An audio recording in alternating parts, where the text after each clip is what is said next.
EO के अंदर rank 28वीं थी। सुकून तो संतुष्टि तो मिल चुकी थी कि ठीक है, मेहनत आपकी पहले की हुई थी, तो रिजल्ट का डर था?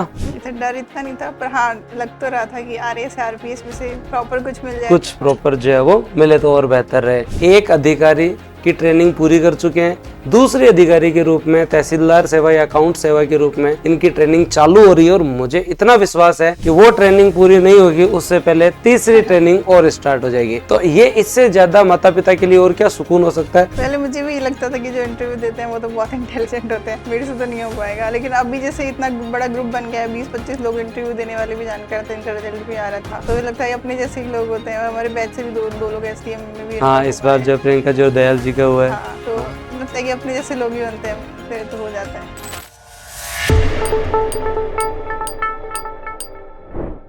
नमस्कार, राम राम, स्वागत है आपका बूस्टर अकेडमी में। और कल रात ही आरएस का रिजल्ट आया है और हमारे साथ सुलेखा जी हैं। और सफलता की कहानी हर घर तक पहुंचनी चाहिए और सेल्फ स्टडी से कोई व्यक्ति जो है वो ईओ के बाद आरएस का पहला इंटरव्यू और आरएस के बाद में दूसरा इंटरव्यू और रैंक 357। यहाँ सबसे महत्वपूर्ण बात यह है कि एक सामान्य पृष्ठभूमि से आके और सेल्फ स्टडी के दम पे इन्होंने जो अपनी मेहनत की है उसके लिए मैम पहले तो आपको बहुत बहुत शुभकामनाएं। Thank you sir. और आप इस जो है वो यहाँ पर दूसरी बार आ रहे हैं, तो मतलब आपको लगता है बार बार आते रहना चाहिए? हाँ सर, चॉइस शुभ है। अच्छी रैंक से हूँ।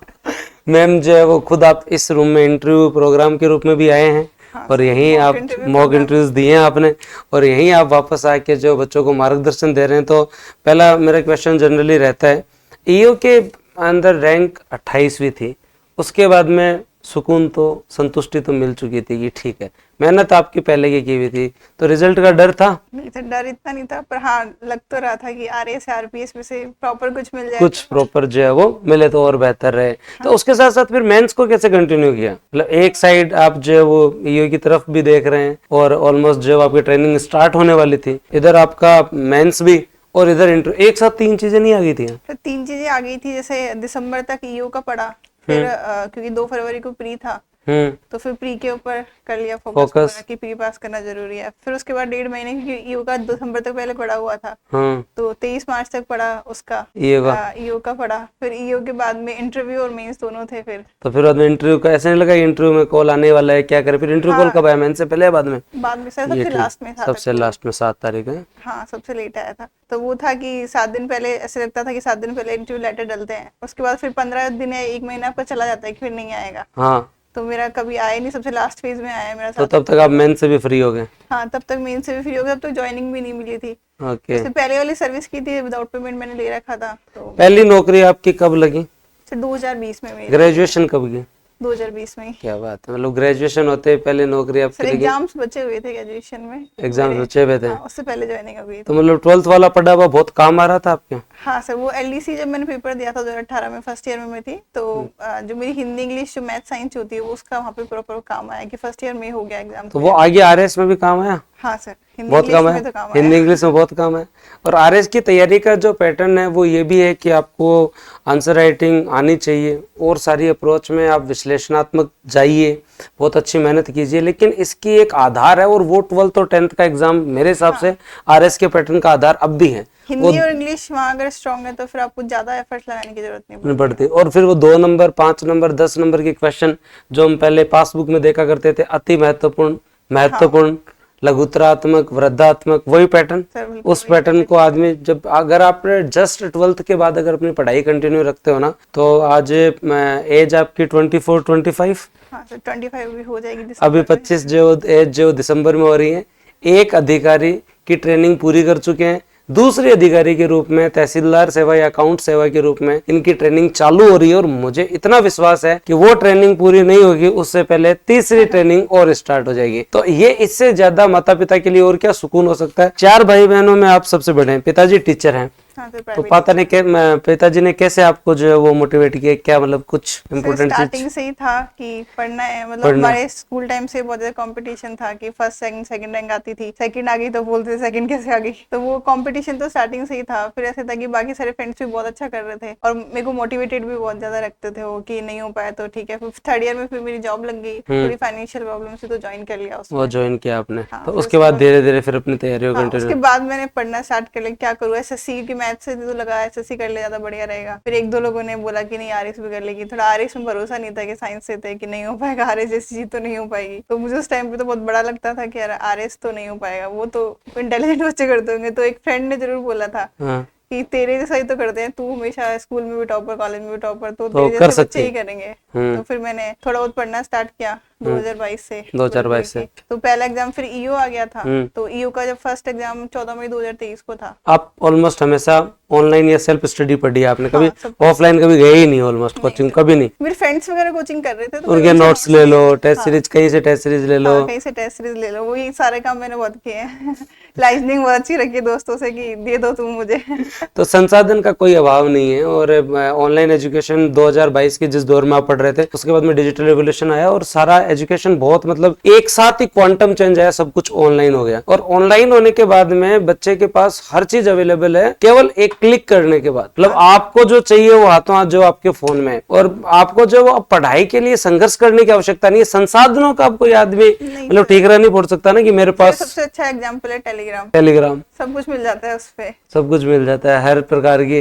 मैम ने जैसे पिछली बार भी बताया था कि जो वो मतलब मैं जो मेंस की तैयारी करती तो टेस्ट सीरीज जो वो सभी संस्थाओं में से बूस्टर की आंसर की देख ली, मेहनत कर ली। तो खुद की तरफ से करना। अभी बलराम सर आ रखे थे, इस बार उनका इंटरव्यू है, तो वो कह रहे सर मैं खुद ही क्वेश्चन बना के मैं खुद आंसर राइटिंग भी कर लेता था। हाँ, तो मेरी तो ये अप्रोच थी कि टाइम कम था, मेरी छुट्टियां मेरे को प्रॉपर मिल नहीं पा रही थी। 2 महीने या 2.5 महीने की मैंने मेंस के टाइम पे छुट्टी ली थी, तो लिखने का उतना टाइम था नहीं मेरे पास। तो मेरा था कि मेरी स्टार्टिंग से राइटिंग अच्छी है और स्पीड भी काफी अच्छी है, तो मेरा ये था पेपर तो पूरा कर लूंगी, तो वो दिक्कत ही नहीं है। बस ये था कि कैसे आंसर लिखते हैं कोचिंग वाले। तो 2-3 कोचिंग के लिए आंसर की दोस्तों से मांग लेती थी किसी न किसी, ये सब मैंने अच्छा रखा।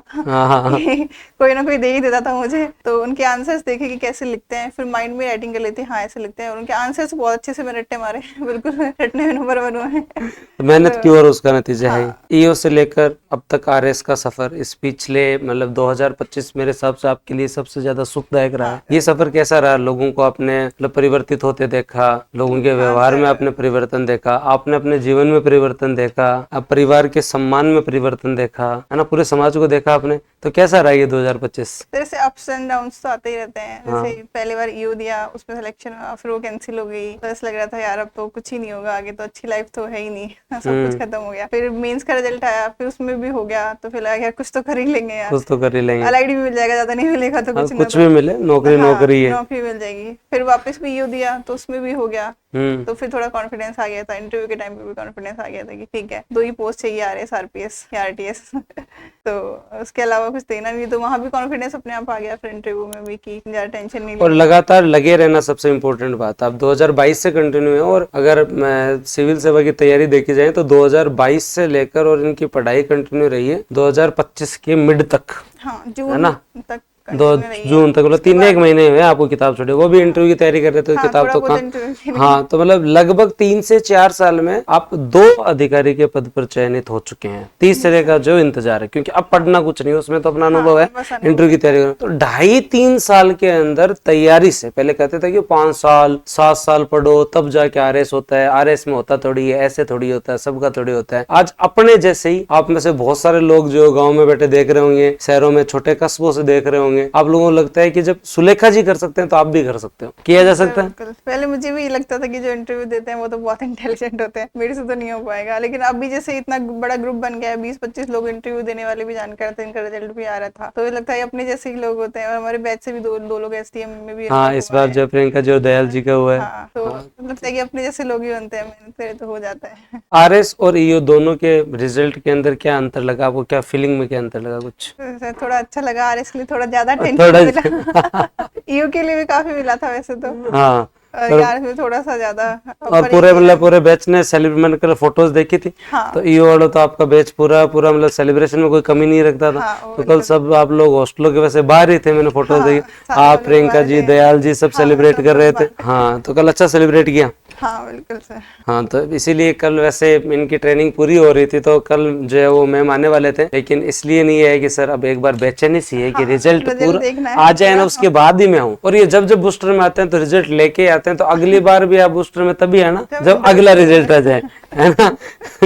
ये ट्रेनिंग आपकी पूरी होगी, तब तक अगला रिजल्ट आ जाए तब आप जरूर पधारना। हमारे लिए भी शुभ है ये ईओ का बैच, क्योंकि इस बैच की ट्रेनिंग पूरी हुई और हमें लग रहा था कि अब कुछ सुनापन आएगा कि हम सिलेक्टेड लोगों से कब मिलेंगे, तो वो एक दिन का भी जो है वो नहीं आया सुनापन, और अगले दिन से ही वापस हमें नए टॉपर मिले। कुछ जो हमारे पुराने लोग ही नए टॉपर मिले और उसके साथ साथ कुछ नए लोग भी मिले। तो आपको इसके लिए बहुत बहुत शुभकामनाएं। क्या कभी लगा है कि अब नहीं हो पाएगा? नॉर्मली है 10-15 दिन में लगता था नहीं 10-15 दिन में लगता था लगता था नहीं हो पाएगा, लेकिन मेरे तो ऐसा था कि फिर खुद को मोटिवेट कैसे हाँ, करते थे? मेरे फ्रेंड्स वगैरह अच्छे थे, उनसे बात कर लेती थी कॉल पे कि नहीं हो पा रहा यार, वो लोग तो नहीं कर तो ले, जो होगा देखा जाएगा फिर आगे, तो फिर करती रहती थी। फिर जॉब भी थी मेरे पास तो एक साइड में कि कुछ नहीं होगा तो एक जॉब तो है ही, गवर्नमेंट जॉब तो है ही। वो तो स्टार्टिंग से रहा था, उसका मेरा पॉजिटिव इफेक्ट रहा कि मेरे 3rd ईयर से जॉब रही मेरे पास, तो कि ये तो नहीं कुछ भी नहीं है, मतलब है कुछ तो है, अब जो है आगे करना है, तो खोने के लिए तो कुछ है नहीं। आपने अपनी पूरी तैयारी में जो खुद मेहनत की, ऑनलाइन का यूटिलाइजेशन लिया, सेल्फ स्टडी की। बच्चों को मतलब 3 महत्वपूर्ण लाइन में आप बस इतना सा बता दो कि सेल्फ स्टडी में क्या करना चाहिए जो सबसे इम्प्रूवमेंट। सर से सबसे अच्छा तो ये कि कंटेंट, एक तो ऑनलाइन में आजकल कंटेंट बहुत ज्यादा मिलता है, तो कोई भी एक, हाँ ऑथेंटिक, और कोई भी एक को आप बेस बना लो, चाहे आप कोचिंग के नोट्स, जैसे मैंने स्टार्टिंग में पढ़े थे कोचिंग के नोट्स से मेरे फ्रेंड्स कर रहे थे, बेस मेरा वही था, बस प्रिंट ऐसे निकलवाया कि एक साइड खाली पेज और एक साइड दूसरा, जो एक्स्ट्रा चीज मिले उसी नोट्स में अपडेट कर लो, 10 चीजें एक साथ नहीं पढ़नी पड़े। तो मेरा तो मेन था, बाकी मैं व्हाट्सएप पे ग्रुप बना के रखती थी कि जैसे, क्योंकि मेरी बुक्स इतनी सारी होती थी, प्रॉब्लम समझ में नहीं आती थी, लिख लिख के भूल जाती थी, तो फिर मैंने problems of EO, problems of RSS करके ग्रुप बना रखे थे। ओके, खुद गए? हाँ, तो उसमें मैं खुद ही होती थी, फिर किसी फ्रेंड को ऐड करके उसको रिमूव कर दिया, फिर वो ग्रुप रह जाता था। हाँ, तो वो ऐसे करके, और फिर उसी में मैं अपनी प्रॉब्लम्स लिख लेती थी, फिर दूसरे लोगों से जो तैयारी कर रहे थे साथ में उनसे डिस्कस कर लेती थी, क्योंकि वो लोग कोचिंग कर रहे थे तो उनको ज्यादा आइडिया होता था मेरे से। अब तो वो सब आपसे ही पूछते हैं, आइडिया आपको ही है। हाँ, आइडिया मुझे। और उसके साथ साथ मतलब जब हम सेल्फ स्टडी से पढ़ते हैं तो कई बार ऐसे डाउट भी आता है कि वैल्यू एडिशन पूरा हुआ है या नहीं हुआ, तो वैल्यू एडिशन पे न्यूज़पेपर्स को प्रॉपर फोकस किया आपने थोड़ा बहुत, या करंट अफेयर के लिए थोड़ी थोड़ी चीजें, जो कैसे वैल्यू एडिशन कैसे किया? कंटेंट तो रिच करना होता है, तो जैसे नई नई चीजें आप जैसे पढ़ते रहते हो, तो जैसे पॉलिटी में कुछ अपडेट हुआ तो नई चीजें टेलीग्राम पे आ जाती हैं, तो उनको अपडेट कर लो। हाँ, उनको साथ में अपडेट कर लिया। जो टेलीग्राम को अच्छे से यूज लेना आना चाहिए आपको, तो नई नई चीजें ग्रुप्स में आ जाती है, फिर आपको लगे तो उसको साथ के साथ ही ग्रुप अपने में ऐड कर लो। तो इसीलिए टेलीग्राम ज्वाइन कर लेना चाहिए। और टेलीग्राम साथ में से टेस्ट सीरीज से भी वैल्यू एडिशन होता है, उसमें भी जो क्वेश्चन आंसर्स होते हैं नीचे लिखे हुए रहते हैं, वो लगता है कि नहीं आ रहा है, हाँ, तो उसको भी साथ के साथ ही टेस्ट सीरीज को भी जो है वो वैल्यू एडिशन कर लो। और टेलीग्राम आज के टाइम में सोशल मीडिया में आपके पास कुछ हो ना हो, टेलीग्राम तो जो प्रॉपर होना चाहिए। आप अच्छे चैनल्स को जो है वो वहाँ पे ज्वाइन करें, और आपको जो कंटेंट मिले उसको ऐसे मतलब देख के अवॉइड मत करो, उसको सेव करो, उसे नोट करो, क्योंकि याद तो कुछ नहीं रहता। याद तो मुझे लगता है कि आपको अपना पहला मोबाइल नंबर ही याद नहीं होगा, अगर 2 बार किसी ने सिम चेंज कर ली हो तो व्यक्ति को, और इस जमाने में आप मोबाइल नंबर याद करने की जरूरत नहीं पड़ती, तो आदमी करता ही नहीं है मोबाइल नंबर, पहले लोग याद रखते थे। तो जो चीज काम आती है ना, और जिस चीज को गंभीरता से देखा जाए, वही चीज लॉन्ग टर्म मेमोरी में जाती है। तो आप अपनी तैयारी के दौरान खास करके स्पेशली इस चीज का ध्यान रखें कि जो भी कंटेंट आपको मिल रहा है नोट डाउन करें उसको, चाहे आप जो है वो वर्चुअल मेमोरी में करें, चाहे आप जो है वो दोस्तों लिख के करें, लेकिन उस चीज को वापस रिविजन करते रहें। हाँ, रिविजन मस्ट है, रिविजन मस्ट करते रहे। आपको इस बार भी आपने, जैसे अभी इंटरव्यू कॉल है, आप अपनी पढ़ाई करेंगे, तो इसके अंदर क्या चेंजेस देखा 2023 और 24 के पेपर में? तो एनालिटिकल था पूरा पेपर। तो पर क्या आरपीएससी ने फैक्ट पूछने की आदत छोड़ दी? नहीं, फैक्ट भी पूछते हैं सर, दोनों चीजें, जैसे कई करंट के क्वेश्चन से एआई पे 2-3 क्वेश्चन मुझे अभी याद तो नहीं आ रहा, बैक टू बैक। हाँ, वो आए थे और हम लोग थोड़े छोड़ के चले गए थे कि ऐसी चीजें तो आरपीएससी पूछती नहीं है, लेकिन वो आ गया था एग्जाम में। फैक्चुअल और कॉन्सेप्चुअल दोनों चीजें थी, तो शायद फैक्चुअल की, कॉन्सेप्चुअल की वजह से आज तक का सबसे अच्छा पेपर था 2024 का मेंस। 23 वाला सबसे टफ लगा था, लेकिन उसके बाद 24 वाला और भी टफ लगा। और पेपर धीरे धीरे और सुधार की तरफ ही जा रहे हैं, और आरपीएससी बहुत अच्छा सुधार कर रही है। और यहाँ पे कम कट ऑफ से घबराने की आवश्यकता नहीं है। देखो, पास तो उतने ही होने हैं। अब जैसे 2461 लोगों का इंटरव्यू, तो वो लोग तो है ही ना। आपकी कट ऑफ अगर कम है ना, इसका मतलब ये नहीं कि आप तैयारी करना छोड़ दो। लोगों के 208 नहीं बन रहे, 262 नंबर नहीं बन रहे, उसके ऊपर मत देखो, वो सबके ही कम है, फिर केवल आपके कम थोड़ी है। मार्किंग वैसी हुई है तो वो सबके लिए वो नॉर्मल चीज है। तो आप तो अपनी मेहनत के ऊपर जो है वो ध्यान रखो। और अभी मेरे को जहां तक इस बार जो आपके जो रिजल्ट आए हैं इस बैच के, 2023 बैच के, ऑनलाइन और जो है उसके अलावा सेल्फ स्टडी के सबसे ज्यादा मतलब एक ट्रेंड चेंज होता जा रहा है, ये देख रहे हैं। बेस्ट है, टाइम बचता है, पैसा बचता है, सारी चीजें टाइम बचता है और पैसा भी बचता है, और उसके साथ साथ आप 2x करके पढ़ सकते हैं। मैं ये नहीं कह रहा कि ऑनलाइन में आप जो पढ़ रहे हैं वो एंटरटेनमेंट की चीज है, लेकिन फिर भी मेरा ये कहना है कि आप जब भी यूटिलाइज कर सकते हैं, मतलब आप जितना समय आने जाने में गंवाते हैं ना, उतने में तो आप टॉपिक कवर कर सकते हैं। आप में होना चाहिए चीजें हैं, और कुछ ऐसे फायदे भी होते हैं। सर मेरी बोल बोल के पढ़ने की आदत है, तो मैं थक जाती थी, तो दिन में तो पढ़ ले, रात को तो हिम्मत ही नहीं बचती थी कि बिना बोले याद नहीं होता था, तो फिर क्लास चला ली उस टाइम पे, फिर वो फायदा हो जाता है। रिवीजन क्लास चलाई, कोई सी भी और पढ़ते रहो, रात को ऐसे कर लो। हाँ, ये मैम ने जो, तो मतलब आप अपना जो खुद का एफर्ट वाला टाइम है ना, सुबह का टाइम 2-4 घंटे वो सेल्फ स्टडी को दो। ऑनलाइन में ये सहूलियत है कि आपको ज्यादा एफर्ट नहीं करना ना, आजकल नोट्स प्रॉपर हैं, वैल्यू एडिशन आप करते रहो, रिवीजन क्लासेस, जब आप में पूरी एनर्जी नहीं है तब भी आप पढ़ सकते हो, पूरी एनर्जी नहीं है तब भी आप, सबसे बढ़िया फायदा ये है कि मतलब कईयों को ये होता है कि सर नींद नहीं आ रही तो क्लास चला ले भाई। हाँ, नींद है तो क्लास चला लो, आंखें दुख रही है तो सुन, देख मत, सुन ले केवल, और चाहे कहीं पे जा रहे हो, ट्रेवलिंग में जा रहे हो तो कवर कर लो। हाँ, बहुत सारे लोग करते मैं हैं। अभी इंटरव्यू के टाइम पे ऐसे ही करती थी, क्लासेस मोस्टली मेरी क्लासेस चलती रहती थी ईयरफोन लगाए कान में, कि ऐसे तो पढ़ने का मन करता नहीं था, ये बन गए थोड़ा सा लापरवाही हो जाती है, थोड़ा सा मतलब हो जाता है। लेकिन ये कि मैं क्लासेस देखती रहती थी कि जो करंट की चीजें आती रहती थी, वो क्लासेस के थ्रू जो टीचर्स ने डाली, वो मैं करंट की चीज देखती रहती थी, अपडेट में रहती थी हमेशा। जॉब के साथ तैयारी करना कितना मतलब जॉब आपके लिए चुनौतीपूर्ण रहा? चुनौतीपूर्ण तो काफी, तो टफ ही था, छुट्टियां आसानी से मिलती नहीं है, इसमें मैं तो हेड ऑफिस में थी, ऐसा है कि आपको रिस्क लेनी पड़ती है पूरी की पूरी। बाकी आप छोटी जगह पे पोस्टेड हो तो ज्यादा सही रहता है, लेकिन आप मेन जयपुर सिटी में पोस्टेड हो, है वो भी हेड ऑफिस में हो, तो फिर आपको छुट्टी मिलने में दिक्कतें आती हैं। लेकिन एक बार के लिए रिस्क ले लेनी चाहिए, बाद में अच्छा मिले तो बढ़िया, कम से कम रिग्रेट नहीं रहेगा कि हमने किया नहीं। तो मैंने खूब लिया छुट्टियां, खूब छुट्टी, और लेनी चाहिए लास्ट टाइम में आप छुट्टी ले लो, मतलब एटलीस्ट सिलेबस एक बार पूरा करके लो, पहले छुट्टी मत लो। नहीं, पहले नहीं सर, मैंने जितनी बार भी लिए पहले सिलेबस मेरा एक बार पूरा हो गया था, और छुट्टियां सिर्फ रिवीजन के लिए 2 महीने 3 महीने मेंस के टाइम आप ले लो, इंटरव्यू से पहले 1 महीना आप छुट्टी ले लो, आप यूटिलाइज ले सकते हो। और ये गर्ल्स के लिए स्पेशली आप क्या कहना चाहेंगे कि सरकारी नौकरी या ये अधिकारी की नौकरी क्यों इम्पोर्टेंट है? सबसे पहले तो कोई भी नौकरी लगना जरूरी है, कोई भी नौकरी लगना जरूरी है, एक नौकरी हाथ में होनी चाहिए, फिर आपके ऊपर कोई प्रेशर नहीं रहता। बाकी फिर अपने अपने धीरे करते रहो, और एक बार लग जाती है तो फिर बाकी हम देखते हैं ना, अपने सीनियर्स को देखते हैं। जैसे मैं पहली एलडीसी लगी थी, उसके बाद यूडीसी में प्रमोशन हुआ, तो वहां पे मैंने देखा आईएएस आरएएस, क्योंकि मुझे तो कमिश्नर का भी पता नहीं था कि कमिश्नर क्या होता है, तभी जाकर पता चला आईएएस होता है कमिश्नर। फिर जब वहां उनकी कार्यप्रणाली देखी, फिर मुझे लगा कि यार नहीं, करना चाहिए, अपन को भी कर लेंगे, स्टार्टिंग से अच्छा रहा है, तो एक मोटिवेशन भी मिलता है वहाँ लोगों को देख के, अपन बेटर करेंगे। तो फिर मैंने स्टार्ट कर दी प्रिपरेशन आरएएस की, लेकिन हाँ, आरएएस की प्रिपरेशन में थोड़ी अनसर्टेनिटी बहुत है, तो एक जॉब रहेगी तो एक जॉब होना चाहिए। हाँ, जॉब होना चाहिए। मैं तो बार बार कहता हूँ, नौकरी मतलब एक बार शुभ मुहूर्त हो जाता है ना, तो फिर बाद में बैक टू बैक नौकरी आती है। हाँ, तो वैसे फिर बाद में ये नहीं होता 2 अटेम्प्ट दे लिए कुछ नहीं हुआ, आपको सारे एग्जाम देने चाहिए। बस ये है कि प्री के साथ सारे एग्जाम चल सकते हैं, मेंस के साथ कोई एग्जाम नहीं चल सकता। मेंस जब है तो फिर केवल मेंस है, प्री के साथ अगर आपके टाइम उस समय अपॉर्चुनिटी मिले, आप पटवार, वीडियो शिक्षक भर्ती जो आप देना चाहें, जो आपका पर्सनल एक्सपीरियंस बूस्टर एकेडमी के अंदर, चाहे इंटरव्यू प्रोग्राम हो, चाहे टेस्ट के अंदर हो, चाहे यूट्यूब क्लासेस हो, ऑनलाइन की आपको वर्थ कितनी लगती है? सर ऑनलाइन का तो बहुत फायदा हुआ है, तो मैं तो टेलीग्राम चैनल सबसे ज्यादा फायदेमंद होता है, कि जो मुझे लगता था कि मेरे लिए काम कर, मैं उसको रख लेती थी। रिवीजन क्लासेस में देखती थी, और टेस्ट सीरीज का ये था कि मैंने टेस्ट सीरीज किसी की ली नहीं है, लेकिन मैंने ऐसा था कि 2 कोचिंग के लिए आप बूस्टर की भी देखती थी और एक और लिया, और मैं उनको मतलब एक साथ लिया, और आंसर की देखती थी मैं तो डायरेक्ट, की मेरे पास लिखने को टाइम नहीं था, इतनी छुट्टी मिलती थी उस समय तो 70 के आसपास हमने टेस्ट भी बनाए थे। हाँ, तो मैं डायरेक्ट आंसर की देखती थी, और इसका फायदा थोड़ा सा हुआ भी, मुझे 5 नंबर के क्वेश्चन डायरेक्ट मेंस में भी मिले थे 2023 वाले मेंस में। और इंटरव्यू प्रोग्राम के अंदर आपको यहाँ जो पैनल मिला वो सर वो भी बेस्ट था, मेरा तो सेम वैसा सही गया था। यही हंसते हंसते आप गए थे, वहाँ पे भी हंसते हंसते? हाँ, वो भी वैसे ही।